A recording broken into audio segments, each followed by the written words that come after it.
nagbabalik. Yung pa, ang dumi oh. Ito pa yung sticker oh.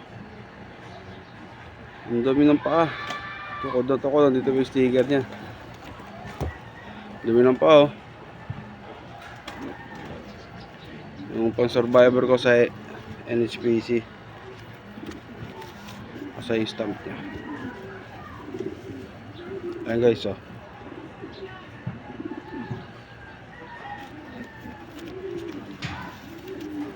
Ang payat niya ito, kinarga ko. Ngayon medyo may laman na siya oh. Nagkaroon ng tawa na magpahinga. 2 linggo ba naman eh.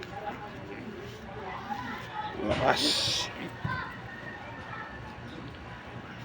Babalik.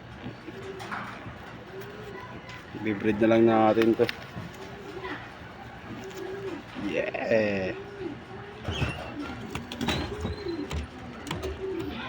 Salamat.